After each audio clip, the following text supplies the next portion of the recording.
We're here in the vegan closet in the heart of California. You found us. It's me, Emil Amok. Emil Guillermo, Emil Amok to you. This is my micro talk show, my Takeout. Emil Amok's Takeout, my takes on all things considerable. Hi. How you doing? We're here. We were recorded yesterday because I was live in San Francisco. I want to talk about that today because, you know, my city, I'm a native son of San Francisco. My city has been taking it on the chin ever since conservatives and Republicans decided that, oh, this place, it spawned Nancy Pelosi. Well, not really. She's from Baltimore, if you must know the truth. But politically, her life began in San Francisco as a, in local politics there and the national politics. But even though she is from there, technically, she's really from Baltimore, right? The D'Alessandro family, I mean, she was big Baltimore. And they're in the news now. I actually, having lived on the East Coast, Washington, Baltimore area, I lived in Maryland. Man, I was following that story. I know that bridge, the Francis Scott Key Bridge, how important that bridge is to Baltimore. And now they're just trying to figure out what to do with the ship and the debris and the bodies, the people trying to recover the six people who are lost, many of whom appear to be immigrants from Central and Latin American countries. Sad. And I hope they don't stop looking for them. It's difficult. There's rain issues, weather issues, temperature, but we need, I was thinking last night, are we going to see people identify who's there or who's involved? One nonprofit came out with a name, but others have been slow to, I guess there hasn't been verification. But, we're not talking about search and rescue. It's recovery now, unfortunately. And it's just sad. I hope they don't give up, because you want to know who sacrificed their lives in this instance, who was out there in the wee hours of the morning fixing America's infrastructure. It's the immigrants working these odd shifts to make sure that everything's running well. I hope that comes across to people. Anyway, that Baltimore situation it's still a big thing, because it could be years before the bridge is back up. And it is an emergency in Baltimore in terms of supplies, cargo coming in, cargo leaving. A little thing like this. Someone has a bad day. And this is on a big level, in terms of like boats leaving ports, major ports. Fortunately, we don't have these kind of accidents happening every day, but the kind of everyday accidents we do have are like the ones on the roadway that made my maybe 90-minute commute into like a 2.5-hour commute one way yesterday. But anyway, look, I chose to live outside of San Francisco. I chose to live in exile, but I loved visiting it yesterday. And I want to talk about that today. This as a tease, right? I'm gonna talk about that. I'm gonna talk about what I feel about the city and why it's getting such a bad rap. And it's really, if you don't experience the city and if you don't know the city in the first place, but if it may prevent you from going there, all the talk, the negative talk about the city, I mean, that's what what all the negative right-wing rhetoric is intended to do, to bring down San Francisco, to bring down California. And the fact is, the situation there is nowhere near as dire as people might think. I mean, look, homelessness is a problem all over the country. Fentanyl is a problem all over the country. Crime, problem all over the country. But people like to point fingers at San Francisco and say, see, see, it's bad there. Well, it's bad, but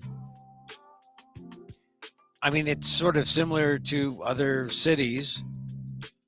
I just want to say that when I went back yesterday, I went back to an old neighborhood park.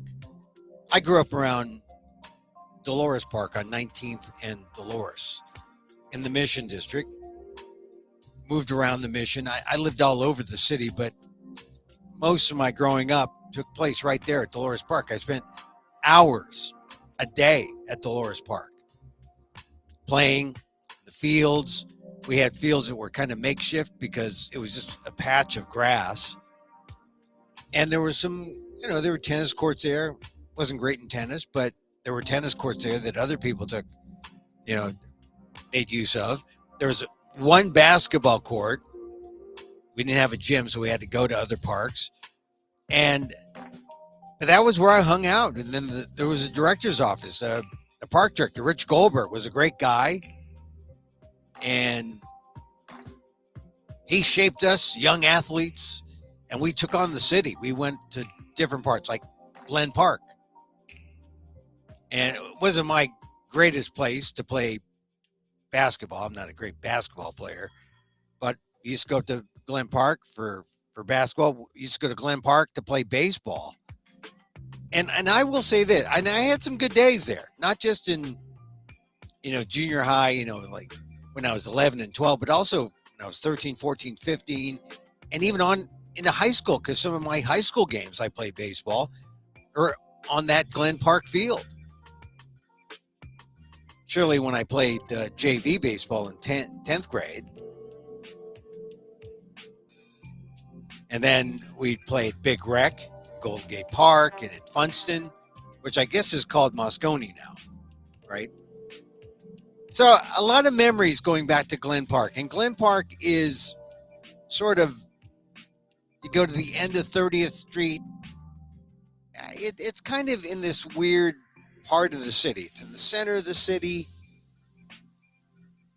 It's not the Mission, but it is. It's not the, around the more ritzier area, like Forest Hill and that kind of thing. But it sort of is. It's just a neat little part of the city. And yesterday, I remember going there, and I looked at the baseball park or the field. I couldn't believe it. The way it's nestled against the trees, it was beautiful. And the gym they had redone it. It was beautiful. And I go there, and in center field, I'm coming into the park, looking at the backstop. In center field, there were all these, it looked like I don't want to call them senior citizens, because, some people don't like the term senior citizens. They're older Americans, but it seemed mixed. It wasn't just older. It was just people who were doing, I think, yoga. And it was like 50 people out in center. It was just it was a community center. It was a San Francisco neighborhood. And this is the thing about the city that people who don't know the city don't get. They come in, they talk trash about the city because what the parts of the city they see are usually the downtown area, maybe where Moscone Center is, south of Market. They might see Market Street, Ferry Building, and they see the homelessness that are around there. And of course, the Tenderloin is the big area right next to that downtown. And then they come away with this impression of the city is that's like, man, what happened to San Francisco? Well, if you want to know really what happened to San Francisco, just go to the neighborhoods. Go to Glen Park. Go to Noe Valley. Go to all the parks where there's a rec and park type, gym center, and see what they've done there. Go to Potrero Hill. Go to Moscone out there in the marina. And you'll say, what are all these Fox News commentators talking about? There's nothing. I mean, look, there's nothing wrong with San Francisco that doesn't also afflict all the other cities out there in America. But there was just a kind of serenity as I parked my car at Glen Park. And mind you, I had to park on the street. And the fact that I could find street parking in Glen Park was like pretty amazing, I thought, too.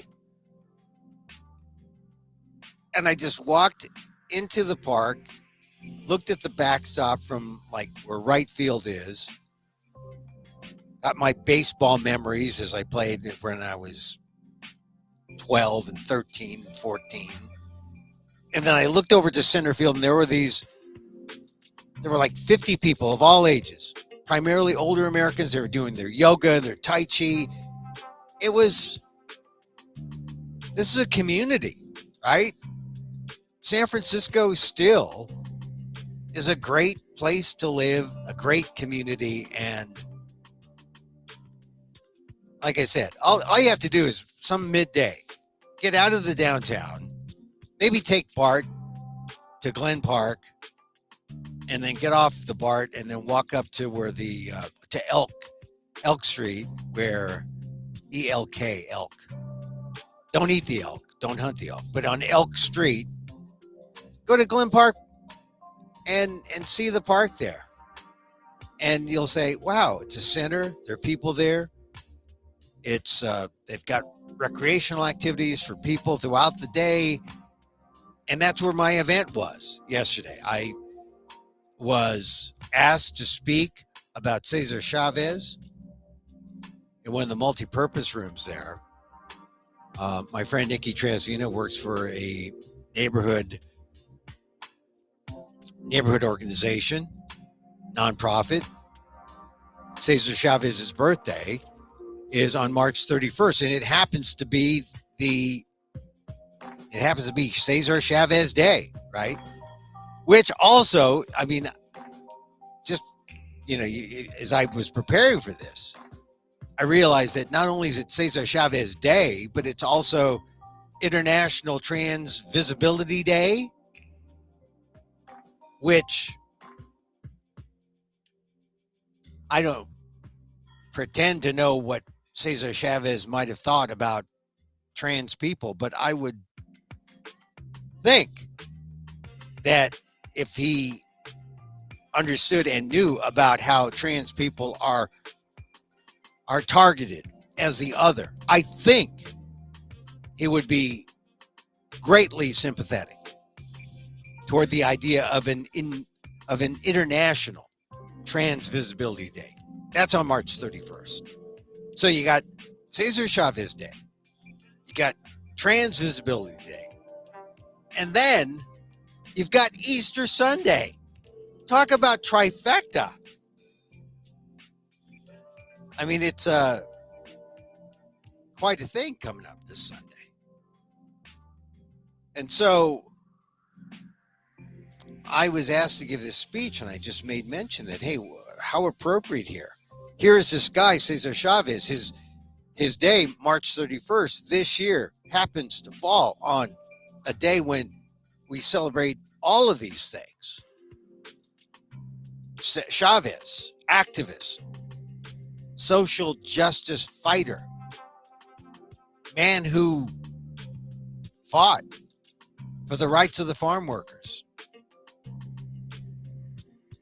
Coincidentally, have the same day as Trans Visibility Day. And then also, and this was part of my speech, it's also on Easter Sunday. And people know how religious, how spiritual Cesar Chavez was. How appropriate. On a resurrection day, people, what can we hope for on Easter Sunday? For the religious and the non-religious, that something new, right? A renewal. of spring, of hope, of belief, of compassion, of ethics, it just metaphorically, it just all worked. So I was touched to be asked to come speak about Cesar Chavez on the run up to his big day. He would have been 97. It's his birthday, right? And I have a recording somewhere. I've got to check it out to see if technically it's right. But I don't write down my speeches. I speak them, I think them, and I speak them. And so I thought today I would try to replicate just the fine points of the speech. It was just a 20-minute speech. I don't think I'd go that long today. But the point I wanted to make about Cesar Chavez is that he was a man of compassion, and it wasn't just toward the farm workers. It was toward all beings. It wasn't just toward other human beings. It was toward the animals. There's a term that Ingrid Newkirk, president of PETA, likes to use, and it's the idea of anti-speciesism. Anti-speciesism is the idea that, well, you're fighting against the discrimination against others of another species, meaning you don't put man at the center. Man is not at the center, not at the expense of other species lesser than our own. I think Chavez understood that. And how he understood that? He understood that because he owned 2 German shepherds who protected him. They were his security dogs. Their names were Huelga, Strike, and Boycott. So Strike and Boycott helped Cesar Chavez understand that these animals who were his companions and protectors, who were protecting him and had his best interests at heart. He understood the reciprocity involved in, well, they're protecting me, I've got to protect them. And he understood they had feelings, and he understood that they had concerns, and he understood that they may not have talked about, although that's debatable. Do animals talk?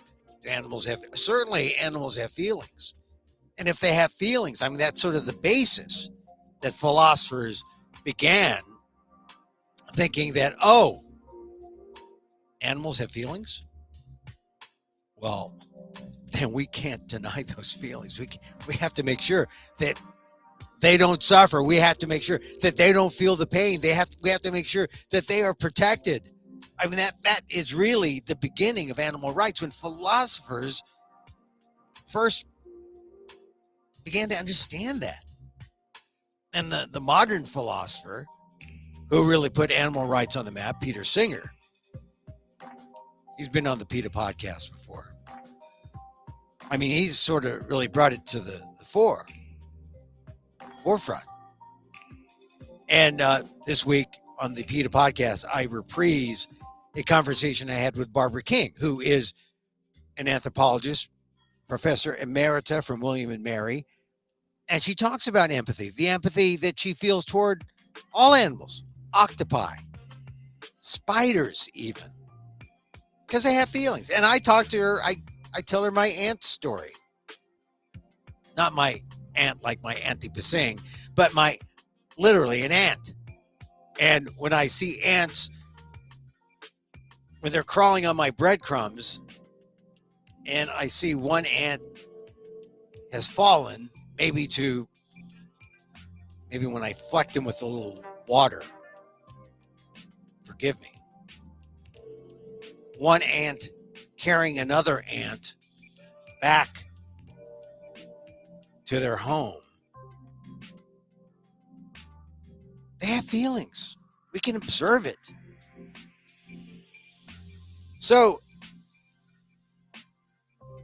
I talked about Cesar Chavez, in terms of that, in terms of his anti-speciesist view, in terms of his empathy toward animals, and how this really differentiated him from the other activists fighting for the farm workers, most notably the Filipino Americans.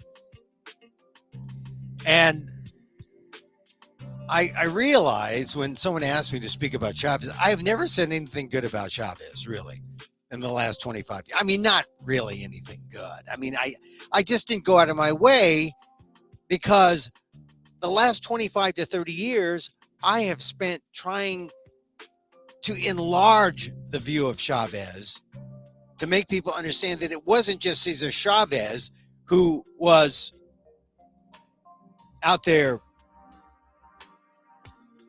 protesting for the farm workers, striking.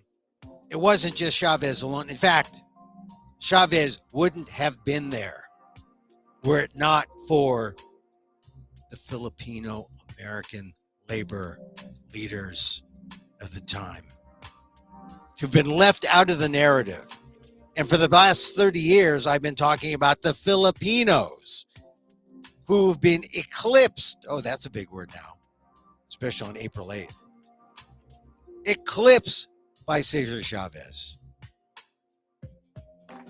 And it's taken a generation, over 25 years. I remember when I first started talking about this in my columns 30 years ago.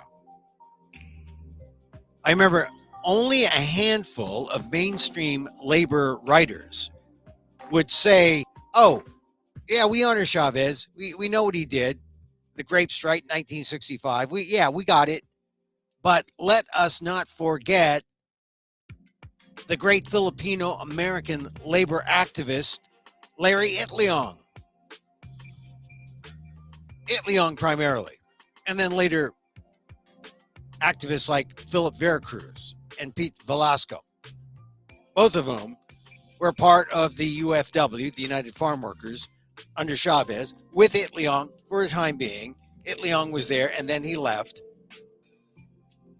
But in my speech, I talked about how the 1965 grape strike, how it broke down.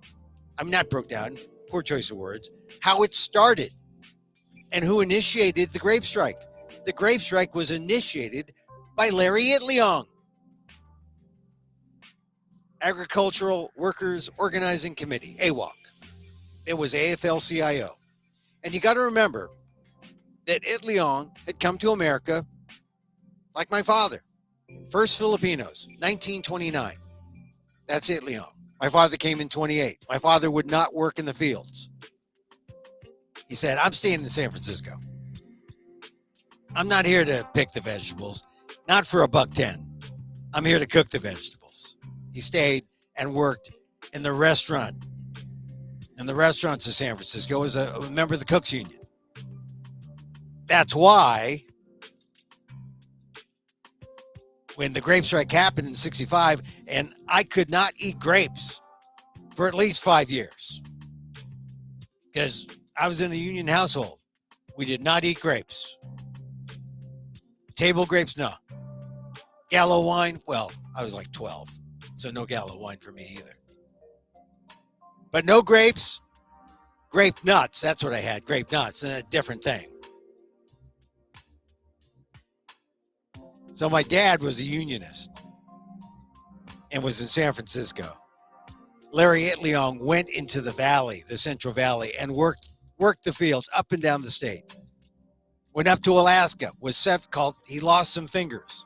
He worked in the canneries. It was called Seven Finger Larry, chomped a cigar. He was a badass. But he was a union guy. And he helped organize Filipino workers from the 20s, the 30s, the 40s, the 50s, and the 60s. He was a 60-year-old guy in 1965. All the Filipinos were older. On September 7th, I think 6th, on September 6th, early on in September 1965, he called his workers, mostly Filipino, and said, are we striking? And it was a unanimous vote by acclamation. By acclamation. They said, yeah, we're striking. September 8th, they went out, struck. Was Cesar Chavez there? No, Cesar Chavez was not there. Cesar Chavez was not part of the Agricultural Workers Organizing Committee. Cesar Chavez was part of the National Farm Workers Association, the NFWA, a co-founder with Dolores Huerta.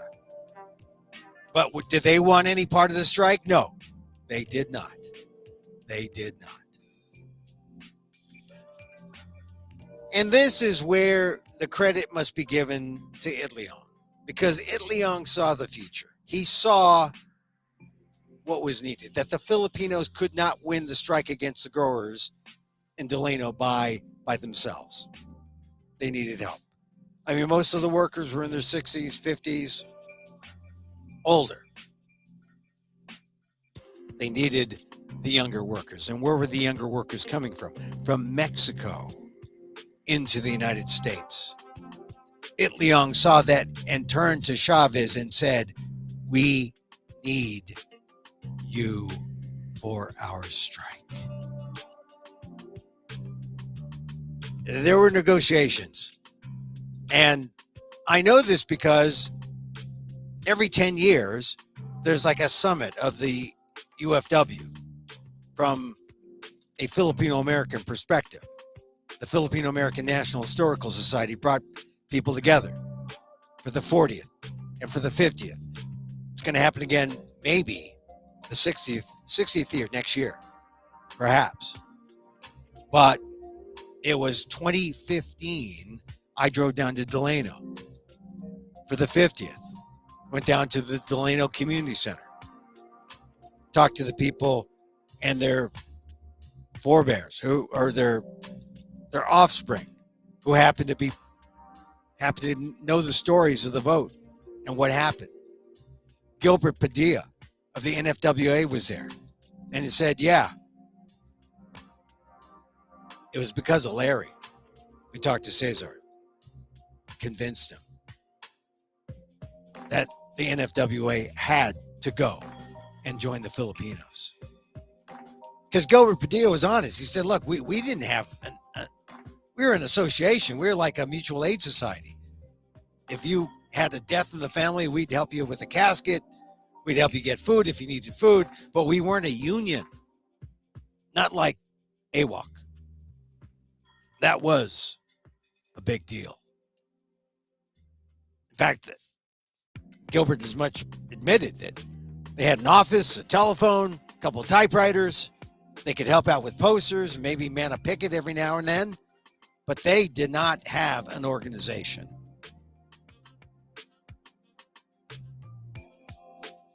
Larry Itliong knew what they had and knew what they could give.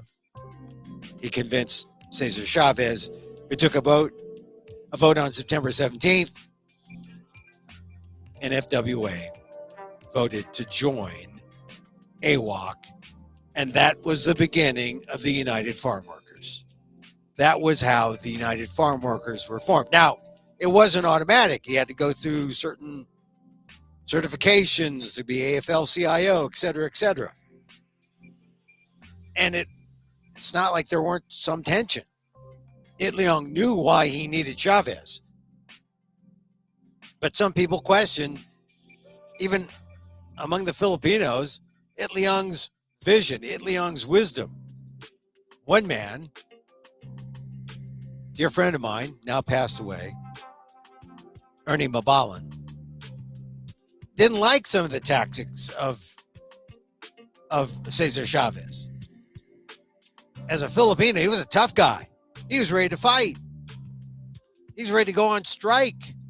He was like Larry Itliong, Seven Finger Larry, chomping on a cigar. What was Chavez? Chavez was spiritual. Chavez prayed. Chavez meditated.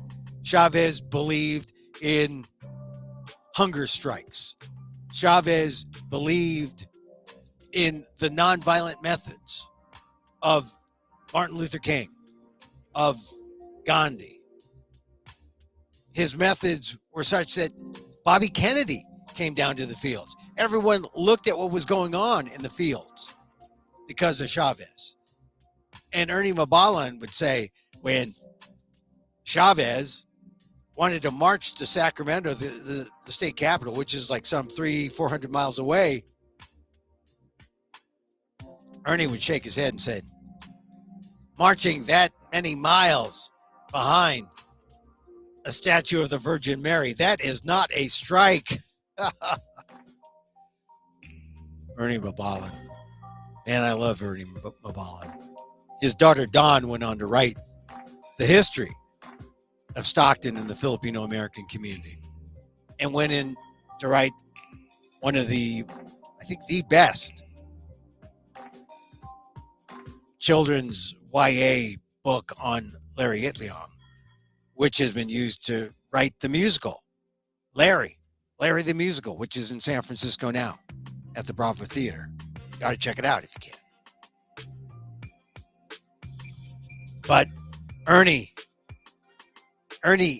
capsulized, as he said, marching behind the Virgin Mary for 400 miles. That's not a strike. That capsulized the difference between the Filipinos and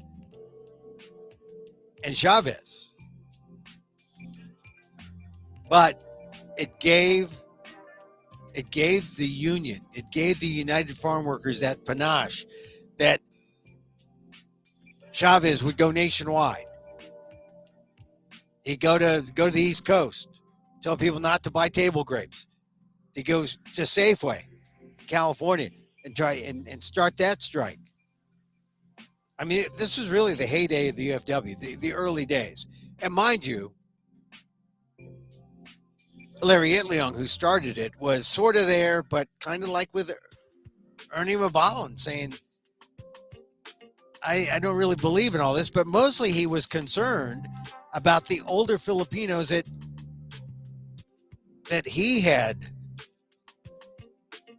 worked with throughout the years and how they were being phased out, and he wanted to take care of them. He left the UFW, and AFL-CIO would want to pay him hundreds of thousands of dollars just to go help Chavez, because the old hand, the person who knew what was going on, was Itliong. And in a speech that Itliong gave to Filipino American students in the 70s, he said, they offered to pay me $200,000. That's not even a dollar for Filipino. There's 300,000 Filipinos in California. He said, that's not my price. I'm not a sellout. They want to buy me out $50 million. I'll go for $50 million. I'll help Chavez. A little bit of bitterness, maybe. And at that 50th summit of the grape strike, Paul Chavez, Cesar's son, who said, hey, yeah, we used to call Larry Itliong Uncle Larry. It was a merger of family, a merger of the Filipinos and the Mexican Americans. But he admitted there was some tension between Cesar and Larry, the UFW. But at the summits, they always came to the conclusion that they left, they broke apart, but they wanted to honor Larry. They wanted to make sure people knew the importance of Larry Itliong. So that's the story. Itliong prodded Cesar Chavez. Both men needed each other. I mentioned Larry Itliong as I've mentioned him these last 30 years to try to make sure that he came out from under the shadow of Chavez and was given his due. This is not necessarily to diminish anything that Chavez did, but it's true that Chavez got more mystical as the years went on. And there were times when the UFW did not win all the contracts. There were times in the 80s when they were decertified. The UFW still exists, but it's still a struggle out in the fields. I remember seeing stories just this year where there are people working in the fields barely making more than the $1.60 they were hoping for. $1.60, that was back in 65. Or $1.45, I think. $1.40 they were going for. They had made, when my father was working, or had friends working in the fields in the 20s and 30s, they were going for $1.10. You got situations now where people working in the fields can't afford to buy the food they pick at the grocery store. Imagine that. You're a worker in the fields and you rely on donations from nonprofit food banks. Have we come very far? Have you come very, I mean, yeah, we're inching along, but we're further along than we would have been if it weren't for Cesar Chavez, if it weren't for Lariat Leong.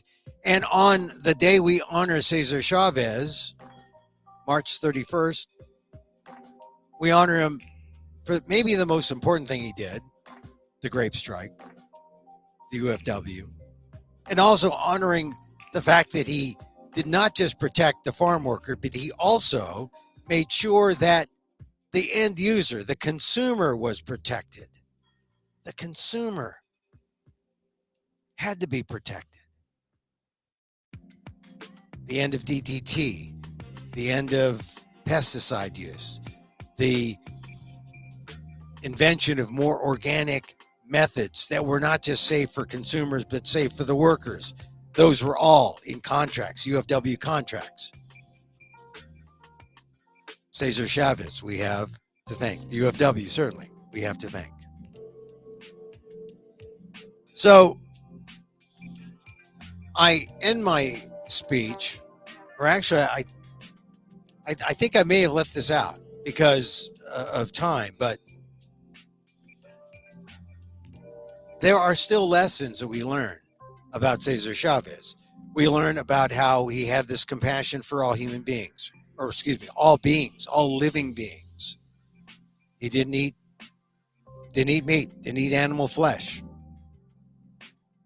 And when you consider Cesar Chavez Day, his birthday, consider what it would take to have a street named after you, or a building, or a post office, or a school.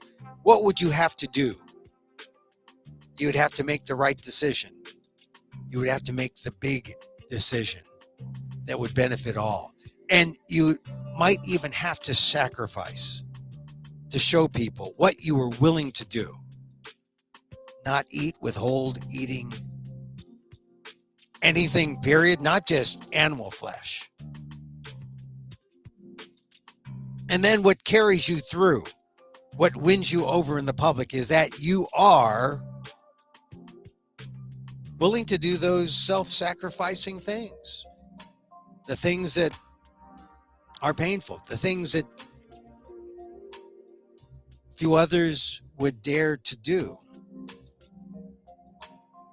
And there I was giving the speech in front of people who were eating their lunch. It was a vegetarian optional. I mean, you could add cheese if you wanted, but it was chilaquiles, delicious chilaquiles. I had them without they were delicious chilaquiles. It was a great event. And it helped me gain some appreciation for Cesar Chavez, because I think now, even though Lariat Leong doesn't have parks and buildings, streets named after him as much as Chavez, I think now there is a growing recognition that there were other people there besides Chavez. There was Lariat Leong. And I think it gives an opportunity for us to look at Chavez and say, yeah, he was more than the grape strike. He was for the animals. He was for nonviolence. He would see every form of nonviolence, or he would see nonviolence in all his forms and reject it. And when it came to the animals, when it came to how they were cared for or not cared for, how they were raised for meat and eaten, how they were used and exploited, he saw it all as a form of violence. Nonviolence was his thing. And so the final point would be, what can we learn? What can we learn today from the acts of Cesar Chavez and Larry Leon? We can learn that coalitions, no matter how hard you think they are, can still be had. Don Mabalan, the historian, the late historian, told me they needed each other because when the Filipinos went on strikes, the Mexicans would scab. And the Mexicans, when they thought about going on strike, the Filipinos would scab. They needed each other to be on the same page. Unity. United Farm Workers. Here we are in probably the most divided time in our history since the Civil War. You think we can learn something from the union of Larry Leon and Cesar Chavez coming together to form a powerful union?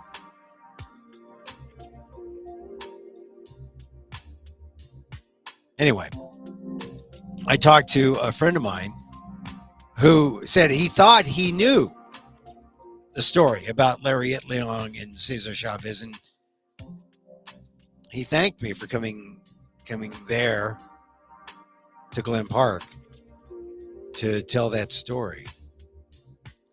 And it was good. It was good to be back. It was good. Glen Park, the buildings there, the community centers, beautiful. It is beautiful at Glen Park now.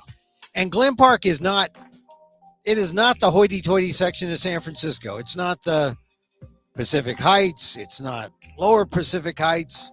It's not Marina. It's not, it's just a neighborhood in the 7x7 square miles of San Francisco, 49 square miles,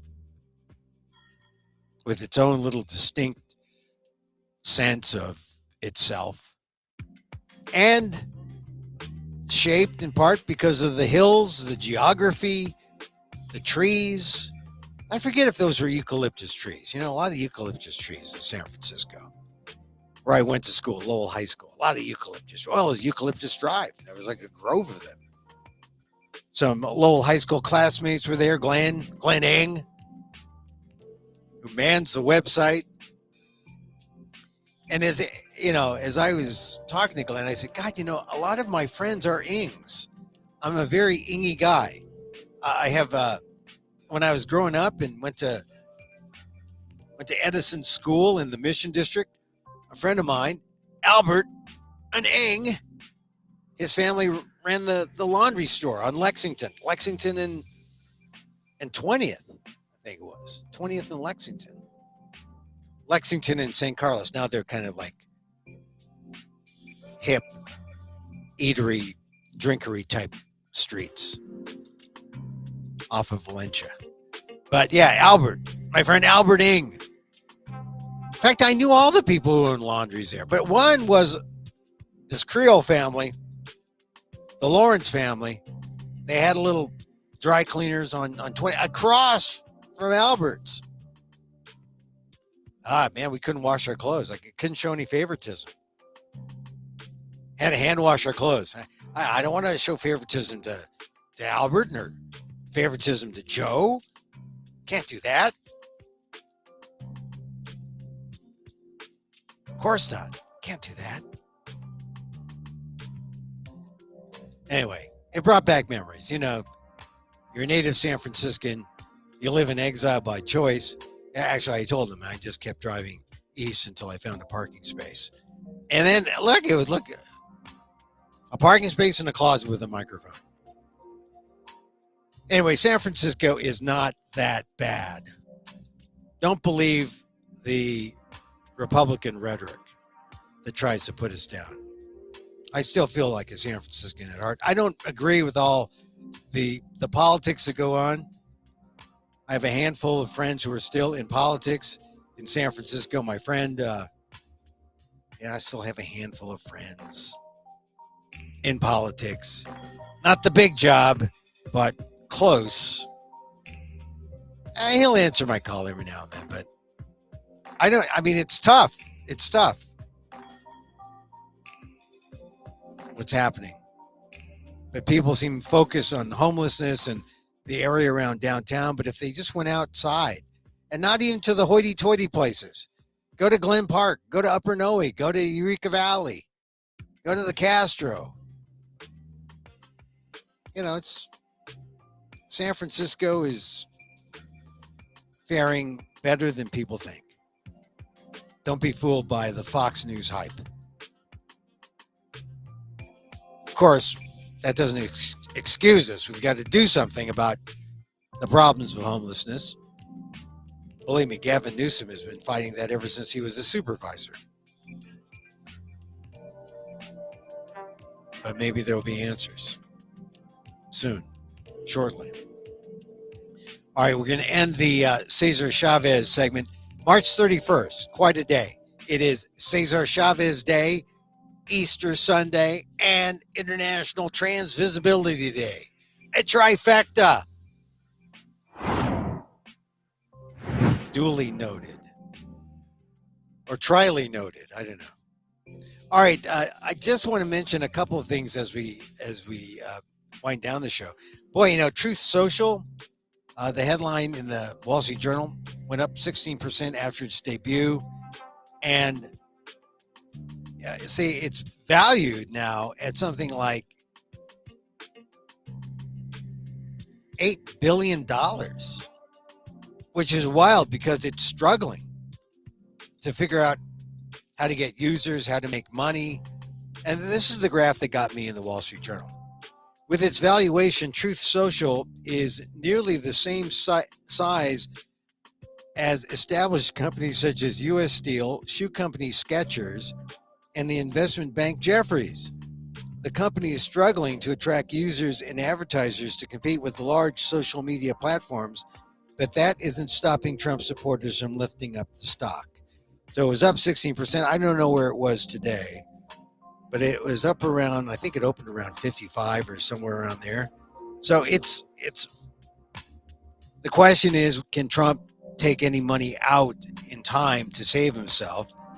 But isn't it funny that the new capitalism, the digital world,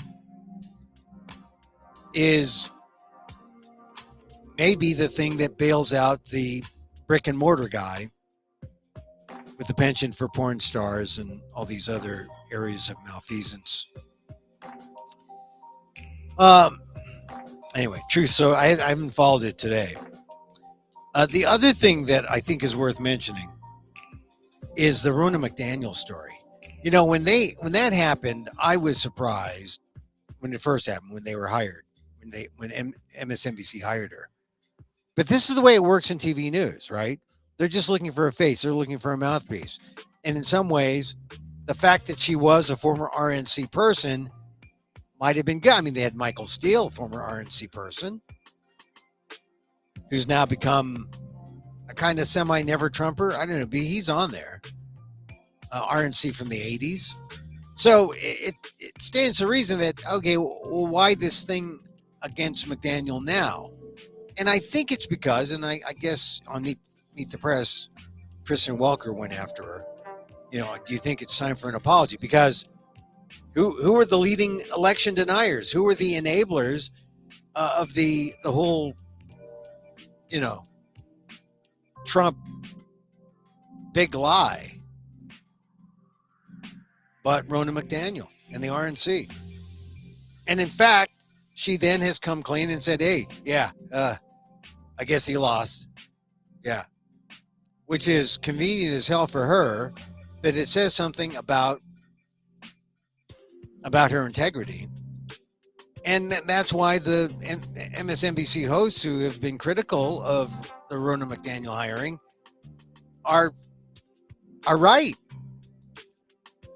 Although it's not their call, but it is, because you have a thing like MSNBC and it is impacted by everyone you bring on. If you bring on a lying scumbucket and pay her $300,000 a year, according to reports, it was like $1 million 3-year deal. What are you going to do? I mean, yeah, my boss made the choice. And, you could say, well, why are you hiring a Republican political mouthpiece in the first place? You should be hiring a journalist. But they don't want journalists. They want someone who is an experienced mouthpiece who knows the lies. I mean, under that basis, you could say, yeah, this is the reason we'll hire Ronna McDaniel. We need to find the person who knows the lies and knows where they're lying. And, oh, isn't that wonderful? Or not. Or you could just cover all the politics like journalism everywhere does and just have real people getting at the truth, not buying a source, because this is essentially like buying a source. And so it's kind of hypocritical in a way too, right? You got places that hire people like Alyssa Farah, who are former political operatives, even Van Jones, former, he was in the Obama administration, although, he was on green energy and that kind of thing. I don't think he was on other policy matters, but these people know something about the inside workings of the administration, so they have a value, a perspective. I think MSNBC was just caught by surprise. They thought they could do anything, and they saw the hiring as, oh, this is the way we always do it. We hired Michael Steele. We hired RNC people before. But chalk went up to the journalist who said, hey, this isn't right. Well, wait. And as I say that, Joe Scarborough he was a former politician too. I mean, if you look at all of it, Joe Scarborough, former politician, even my friend, I call her my friend, although I haven't talked to her in 25 years, but Nicole Wallace worked for the Bush White House. I mean, hiring operatives is a standard thing, but somehow Ronna McDaniel crossed a line when she became an admitted liar, or she perpetrated the lie, and then in order to get this big gig, she admitted the lie. So I think maybe that's it. That's why she's different. And that's why all these other political operatives who have big contracts with MSNBC are now saying, hey, she's not like us. We're like us. She's different. She's a liar. We're reformed liars, but now we're on track. We're liberal. Anyway, they solved the problem at MSNBC. They got rid of Ronna McDaniel, which is actually, I think, score a point for the journalists who used to be politicos like Joe Scarborough. So, I was just surprised. I mean, it's going to happen or it doesn't happen, right? And when it doesn't happen, you say, oh, yeah, well, it happens all the time. Or you say, this is the thing that goes on.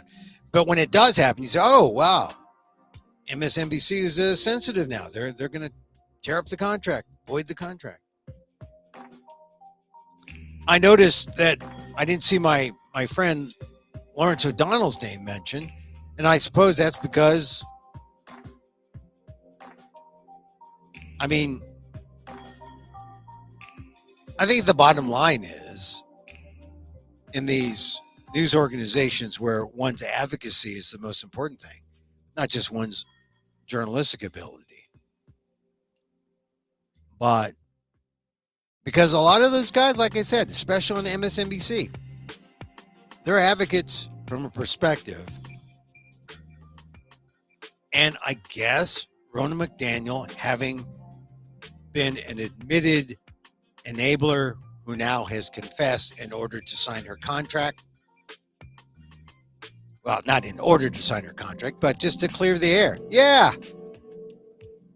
I went along with the big lie, and now I'm against it. Give me my $300,000. I guess that just was a bridge too far, as they say. Oh, well. Another throwback to the talk. You got to use the swishes, right? I forgot I had that because I lost the mark on my machine. So I said, oh, I didn't have. Oh, I have it. Oh, getting swish happy. All right, that's it for our show today. Hey, listen, thank you for joining me. And if you missed any or all or part of this, go back and review.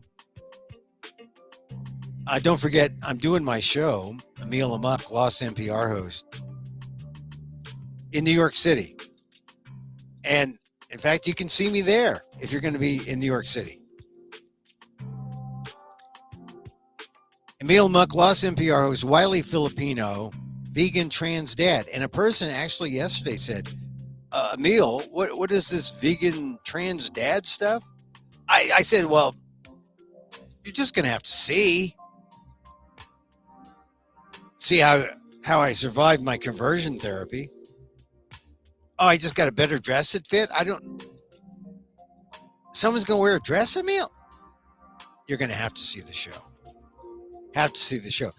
February 5th, 9:50 p.m. Monday, April 8th, 8:10 p.m. Saturday, April 13th, 5:20 p.m.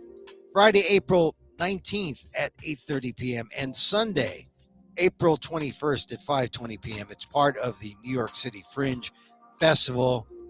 Emil Amok, Lost NPR host, wily Filipino. Oh, in honor of Steve Martin. Vegan trans dad, in honor of, you'll have to see. You'll just have to see. Tootsie, in honor of Tootsie. So get your tickets on the website, frigid.nyc, and then put in Emil Amok and then get your tickets. Man, April 8th, that's going to be a wild show.